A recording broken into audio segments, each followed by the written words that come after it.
ये जो हमें दुख मिलते हैं ना, ये पाप के कारण मिलते हैं। लोग मारे घूम रहे हैं, दुख मिटाने के लिए सोचते हैं कोई जादू कर दे, कोई टोना कर दे, कोई जंतुर बांध दे, कोई आशीर्वाद दे दे। अरे काहे को पागल हो? यदि तुम अच्छे आचरण करते हो, भगवान नाम जप करते हो, सद धर्म से चलते हो, तो तुम्हें किसी से आशीर्वाद मांगने की जरूरत नहीं। बात मान लीजिए, प्रार्थना मान लीजिए। दिखावे में लाखों लोग अपने जीवन को नष्ट करने के लिए तैयार हैं। ये माया का ही तो दिखावा है जिसमें जन्म के जन्म हमारे नष्ट होते जा रहे हैं। सत्य मार्ग को क्यों नहीं पकड़ते हो? किसी के आशीर्वाद की जरूरत नहीं आपको आनंद प्राप्ति के लिए। आप आनंद के बच्चा हो, आनंद स्वरूप हो। जिनसे आशीर्वाद मांगते हो उनके अंदर जो आत्म तत्व बैठा है वो तुम्हारे अंदर बैठा है। वही संपूर्ण आनंद लिए तुम्हारे अंदर बैठा है। तुम्हें किसी से गिगियाने की जरूरत नहीं। बस तुम अपने स्वरूप को नहीं पहचान पा रहे हो, अपनी शक्ति को जागृत नहीं कर पा रहे हो, इसलिए तुम दौड़े घूम रहे हो। भागने की जरूरत नहीं है। सत्संग सुनो, उसे अपने आचरण में उतारो। ये बात आप कागज में लिख लो, चाहे दिमाग में लिख लो। जब तक आपके आचरण शुद्ध नहीं होंगे, जब तक आप भजन नहीं करोगे, जब तक आप दूसरों को सुख नहीं दोगे, मन वचन कर्म से किसी को भी दुख नहीं पहुंचाना, तब तक आप भागे। और यहां से लेकर ब्रह्मलोक तक अगर आपको सुख मिल जाए तो बता देना। आ ब्रह्म भुवनान लोकान पुनरावर्तिनो, अर्जुन यहां सुख मिलने वाला है। आ ब्रह्म स्तंभ पर्यंतम सर्वम मायामयम जगत, यहां सुख मिलने वाला है।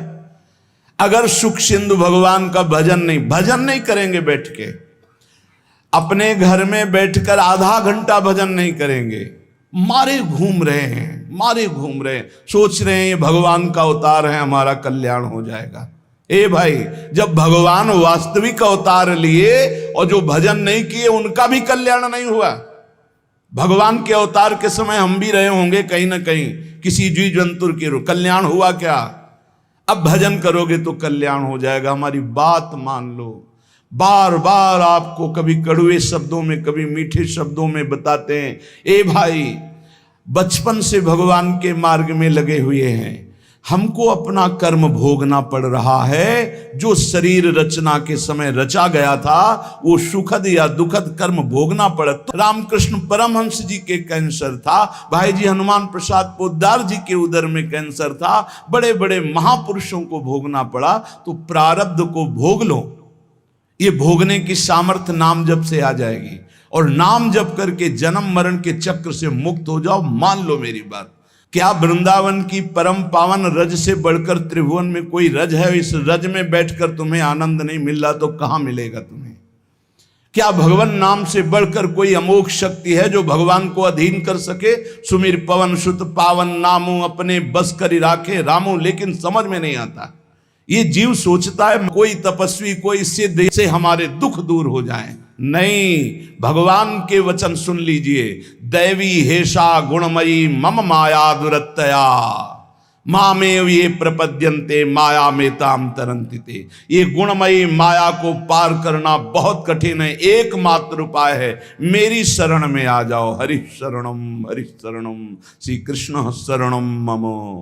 जब तक प्रभु की शरण में नहीं तब तक माया मुक्त। पर समझ में नहीं आता, लोगों को ऐसा लगता है मैं जाऊंगा आशीर्वाद मिलेगा, मैं सिद्ध हो जाऊंगा, सब दुख नष्ट हो जाएंगे।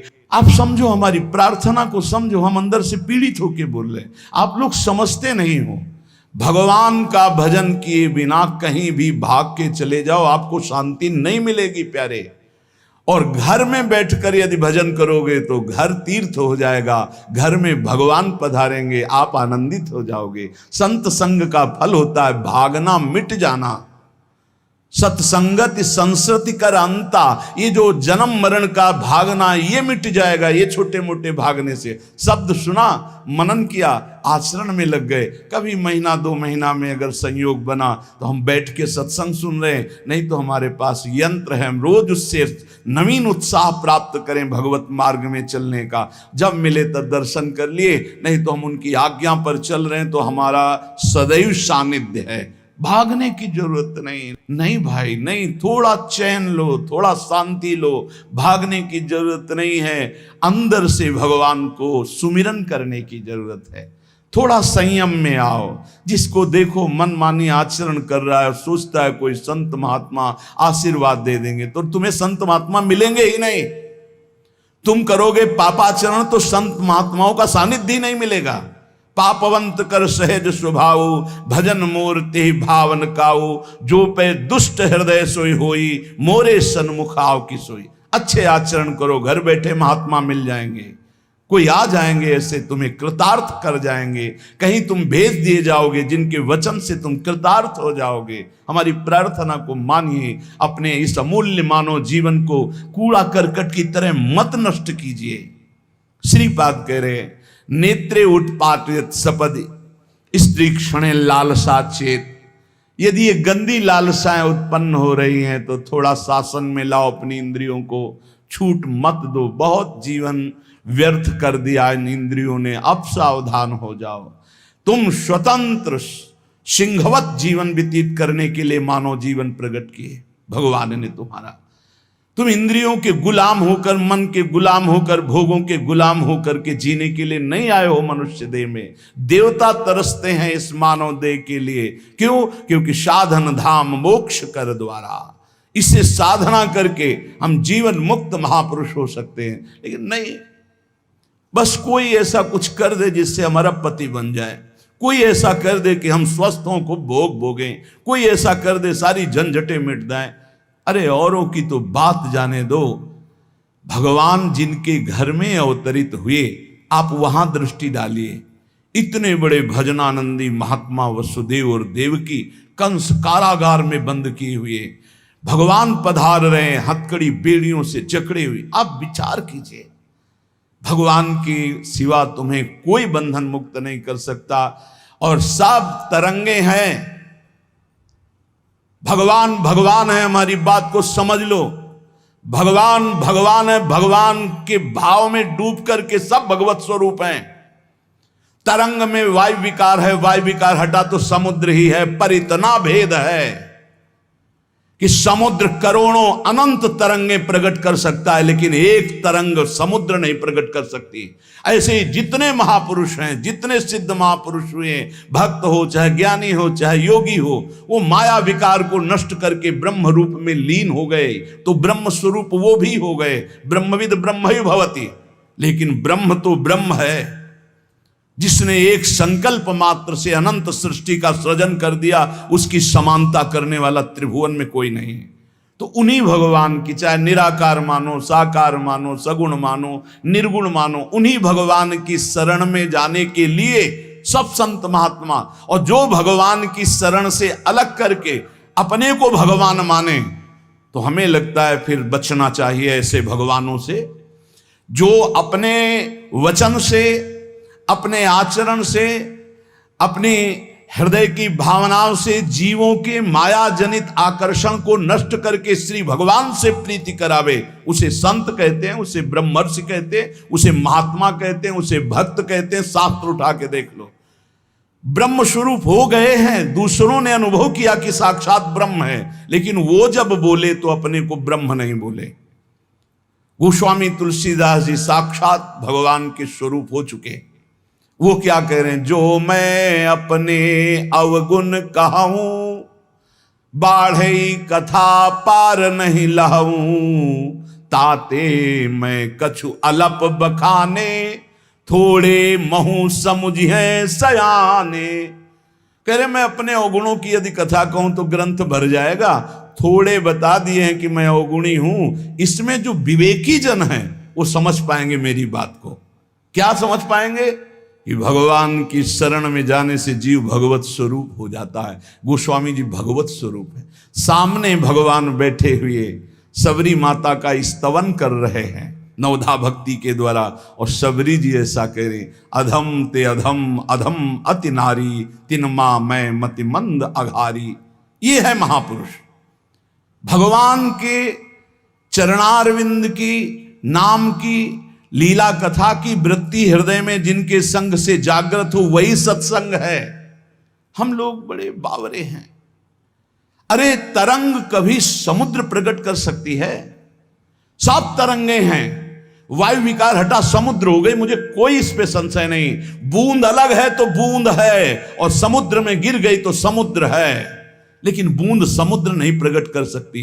ऐसी करोड़ों अनंत बूंदे समुद्र से लहरों से ऐसे उठती रहती है, उनका नाम भगवान है, जिनसे अनंत महात्मा, अनंत ब्रह्म ऋषि, अनंत ब्रह्मांड सृजन, उन भगवान की शरण में जाने से इस माया से मुक्ति होती है। सब समझ नहीं पा रहे।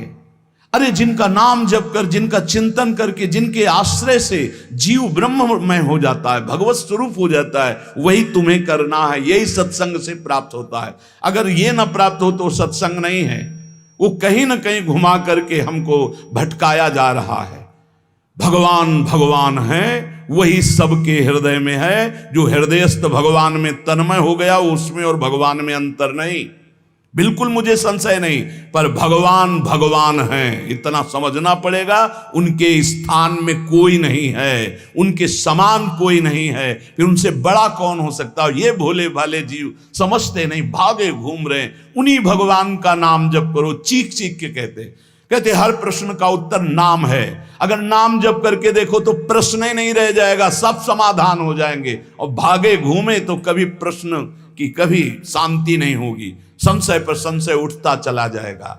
श्रीपाद कह रहे हैं, यदि हमारी इंद्रियां कुमार्गगामी हो रही तो हमें शासन में लेना चाहिए। शासन में नहीं लोगे तो शासन तुम्हें शासन में ले लेगा। दो शासन है, एक है राष्ट्रीय शासन, एक है भागवतिक शासन।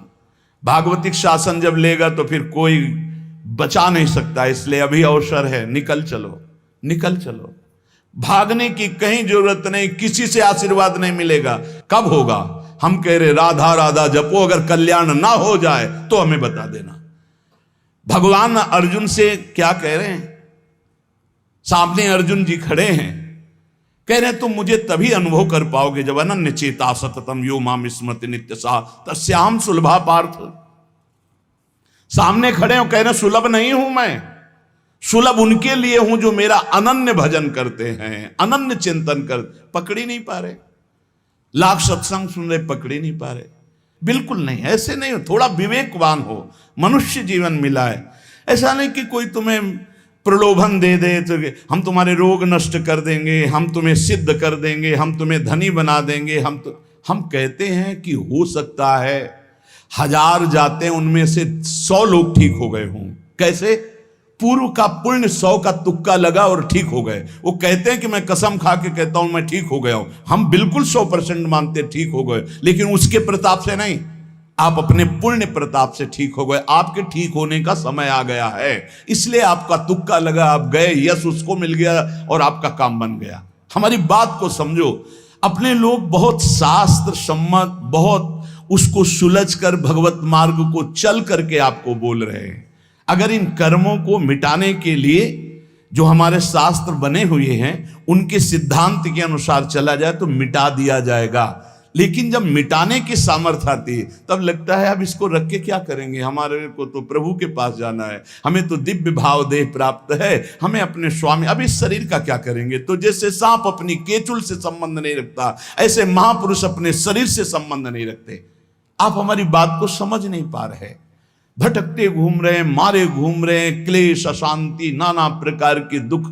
अरे भाई, भगवान की शरणागति प्रतिपल परमानंद प्रदान करती है। क्यों नहीं शरण में हो जाते? क्या तुम्हारा पांच भौतिक देह नहीं? क्या हमारा पांच भौतिक देह नहीं? क्या तुम भगवान के अंश नहीं? क्या हम भगवान के अंश नहीं? अंतर क्या है? तुम संसार का चिंतन करते हो, भगवान का चिंतन करते हैं, तो क्या तुम भगवान का चिंतन करके नहीं बन सकते महापुरुष?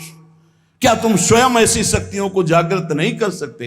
तुम सो रहे हो, जागो, भागने की जरूरत नहीं। ये जो गलत इंद्रियां जा रही हैं, इन इंद्रियों को रोकिए, भगवान की तरफ लगाइए। नहीं लगाओगे तो कहीं भाग के चले जाओ, धोखा ही मिलेगा, तुम्हें शांति नहीं मिल सकती, तुम्हें विश्राम नहीं मिल सकता, तुम सुखी नहीं हो सकते। इन बातों को लिख लो और पूरे विश्व में घूम के चले आओ, चाहे जहां चले जाओ, कुछ नहीं होने वाला। मारे मारे केवल घूमते रहो, समय बर्बाद करते हो। वही समय एकांत में बैठकर राम कृष्ण हरि बोलो, राधा बोलो, अभी आनंद आ जाएगा। हम ये नहीं कहते कि तुम करोड़पति बन जाओगे, तुम्हारे सारे काम बन जाएंगे, लेकिन हम ये कहते हैं कि तुम्हारा हृदय शांत हो जाएगा, तुम्हारा भागम भाग मिट जाएगा, तुम एक गंभीर हो जाओगे, धैर्यवान हो जाओगे, तुम लड़ना सीख जाओगे दुखों से, तुम सुखों से भूल करके पापाचरण कर बैठे हो, दुखों में इतना तुम हो जाते हो कि अपने जीवन को भी नष्ट करने की सोच। ये सब भगवत विमुख जीव का लक्षण है। भगवत सन्मुख होने पर सुखों में दूसरों को बांटा जाता है और दुख में सहकर भगवान के नाम का स्मरण करते हुए उस दुख के समय को काटा जाता है। समझते नहीं। यदि तुम्हें वृंदावन में रह के पराई स्त्री के भोगने की इच्छा जागृत हो गई है, पराई स्त्री की तरफ काम दृष्टि से देखने की, आप पराय पुरुष शरीर की तरफ, तो कह रहे हैं कि अच्छा है, इससे अपने नेत्रों में पट्टी चढ़ा लो, मत देखो, ये नष्ट कर देंगे नेत्र तुम्हें। तो बाहर से कपड़े की पट्टी चढ़ाने की जरूरत नहीं है, नासाग्र दृष्टि रखो, इनको शासन में रखो। श्रीपाद करें नेत्रे उत्पाटयति सपदि, जहां साधक असावधान होता है वहां पश्चाताप उसको होता है, जलन होती है और उसके परमार्थ में विघ्न आ जाता है। इसलिए ब्रह्मा जी ने ऐसी रचना की है कि स्त्री को पुरुष शरीर में आकर्षण, पुरुष को स्त्री शरीर में आकर्षण या भोग बुद्धि से देखना, अपने को इसी को सुधारना है। अगर इसी को सुधार लिया तो परमार्थ पुष्ट हो जाएगा। यदि आपको ज्ञान नहीं रहा हो, आपसे ऐसे पाप बन गए हैं, गुरु पत्नी गामी सबसे महापापों में पहले आता है, फिर आता है जो ब्रह्म ऋषिजन हैं उनकी भार्या, फिर आता है मद्यपान, मदिरापान करना, फिर स्वर्ण की चोरी करना, और जो ऐसे पुरुषों का संगी है वो महापापी, गौ हत्या करना महापाप। ऐसे जो महापापी जन हैं, पाप हो चुके हैं उनसे, अब वो विचार करें कि मेरा कल्याण कैसे हो सकता है, मैं तो महापापी हूं। तो श्रीपाद करें हर जीव को अंतिम सांस तक भगवत प्राप्ति का मार्ग खुला है। बहुत बड़ी बात है, बहुत बड़ी बात है। आज तक भोगना पड़ रहा है गुरु पत्नी गामी का कलंक चंद्रमा जी को, आज तक। ये बड़े बड़े महत् पाप हैं जो लोग नहीं समझते हैं। ये बात समझ लें, पर स्त्री गमन, मदिरापान, द्वित कीड़ा, स्वर्ण चोरी, गुरु पत्नी गामी, ब्रह्म ऋषियों की तरफ जो उनकी भार्या है उनकी तरफ ये काम भाव से देखना, गौ हत्या, ये महत् पाप हैं। ये पाप नष्ट कर देते। भ्रूण हत्या, ये सब महत् पाप है। अगर ये पाप बन गए हैं जाने अनजाने में जीवन में, और अब हमने सत्संग सुना तो अब हमें प्रायश्चित हो रहा है कि मेरा कल्याण कैसे हो सकता है। तो श्रीपाद कह रहे, एक बार हृदय से जलन पैदा करो कि मेरे से बहुत गलती हो गई, और श्रीधाम वृंदावन आ जाओ, वृंदावन की परिक्रमा करो, रज में लोटो, रसिकों का संग करो। ये नियम ले लो कि अब जीवन में कभी पाप नहीं करेंगे, और नाम जपना शुरू कर दो। तो कह रहे हैं निश्चय सुनिर्वाही महाधार्मिका, निश्चित वो धार्मिक हो जाएगा, उसके सारे पाप नष्ट हो जाएंगे और भगवत प्राप्ति कर लेगा इसी जन्म में। भगवत प्राप्ति आखिरी सांस तक हो सकती है।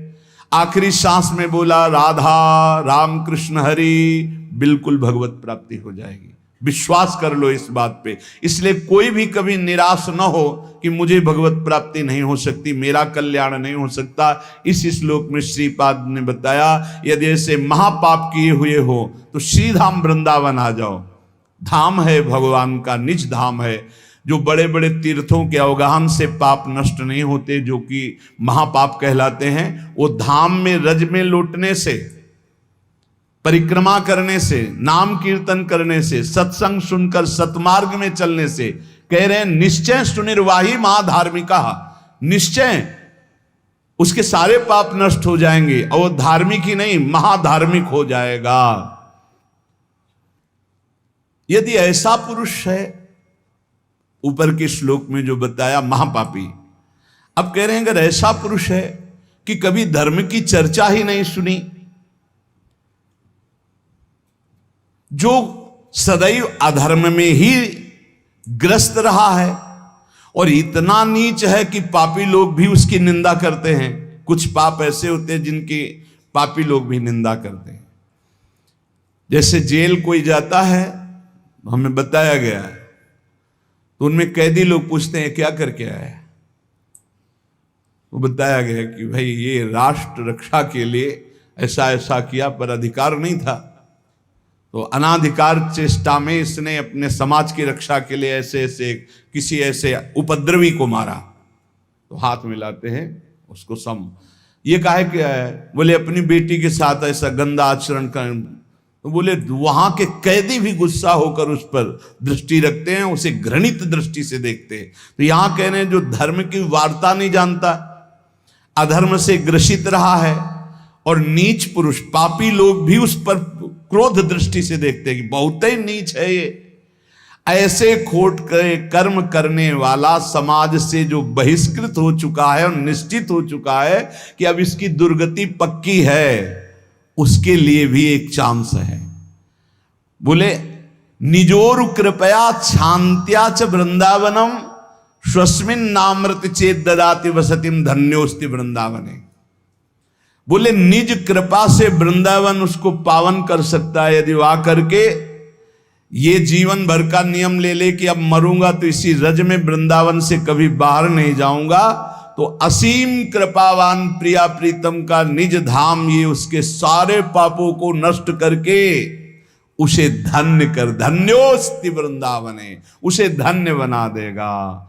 पहले में महापापों का वर्णन किया, दूसरे में नीच आचरण करने वाला अधर्मी जो सबसे ज्यादा तिरस्कृत है, वो भी अगर श्रीधाम वृंदावन में आमरण वास स्वीकार कर ले कि अब वृंदावन, वैसे तो मैं बहुत पापी नीच हूं पर अब वृंदावन को नहीं छोड़ सकता, आजीवन वृंदावन वास करूंगा चाहे जितना कष्ट मिले। तो श्रीपाद कह रहे हैं चेत ददाति वसतिम धन्योस्ति वृंदावने। वो वृंदावन वास स्वीकार करने के कारण वृंदावन की कृपा से निष्पाप होकर धन्योस्ति, धन्य हो जाएगा, अर्थात उसको भी भगवत प्राप्ति हो जाएगी। देखो जब आनंद मिलेगा तब मन पंगु हो जाएगा। जैसे भौरे में बहुत बड़ी ताकत है कि चाहे जितना मजबूत काठ हो वो बड़े मौज से खेलते खेलते उसमें छेद कर देगा। जब कमल की पराग वृत्ति में वो पहुंचता है तो थोड़ा सा भी पराग को धक्का न लगे, शांत होकर बैठ जाता है, चाहे जीवन खोना पड़े वो कमल की पंखुड़ी को नहीं काटता। ऐसे उदाहरण दे रहे, ऐसे ही तुम्हारा मन तब तक उद्दंडता करता रहेगा जब तक भगवत सुख नहीं मिलेगा, और जिस दिन इसे आनंद मिला भगवद आनंद, ये बैठ जाएगा, इसका अस्तित्व खत्म हो जाएगा, ये बैठ जाए। निज सुख बिन मन होई कि थीरा, बिना आत्मानंद का अनुभव मिले मन स्थिर नहीं होगा, शांत नहीं होगा, विश्राम नहीं पाएगा। भौरे का दृष्टांत देकर के मन को समझा रहे कि मन भौरा है, भटक रहा है विविध भोगों में, बड़ा मजबूत है, बलशाली है, लेकिन ये तभी निर्बल बनेगा जैसे भौरा कमल में आ जाता है तो वहां अपना बल खो देता है। ऐसे ही श्री हरि चरणारविंद, हरि नाम, भगवद आश्रय, भगवत भक्ति, इसी में मन आनंद को प्राप्त होगा। तो आपको कहीं भागने की जरूरत नहीं।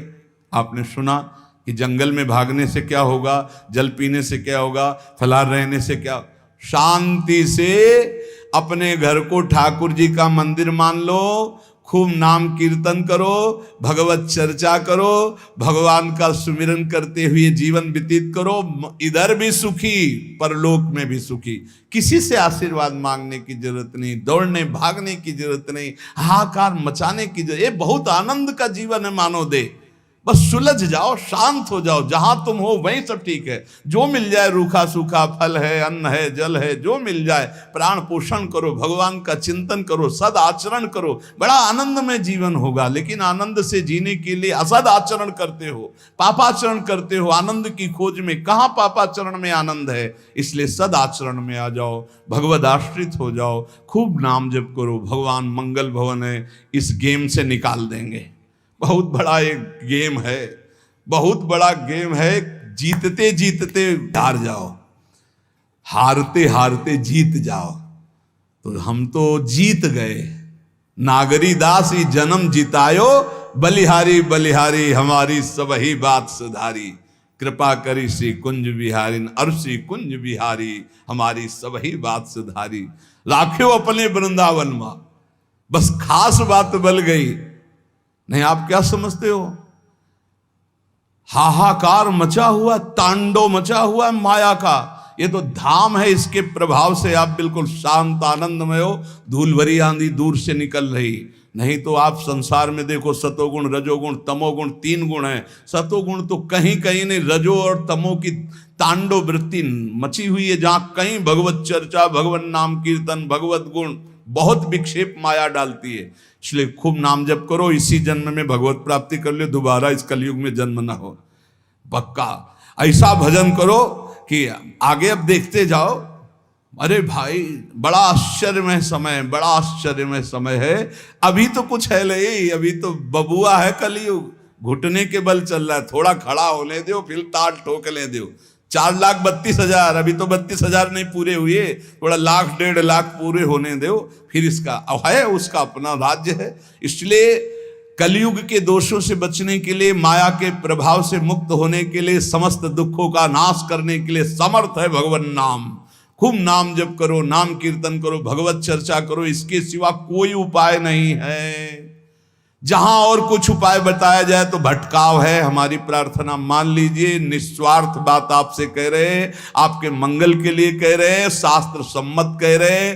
पहले से भगवान व्यासदेव जी ने लिख दिया है, कृतयुगे ध्यायते विष्णु, त्रेतायाम यजते मखई, द्वापरै परिचर्यायाम, कलौ तद्धरि कीर्तनात्। कलौ नास्तेव नास्तेव गतिरन्यथा। कलयुग में कोई और गति और गति और गति नहीं है। हरे नाम हरे नाम हरे नाम।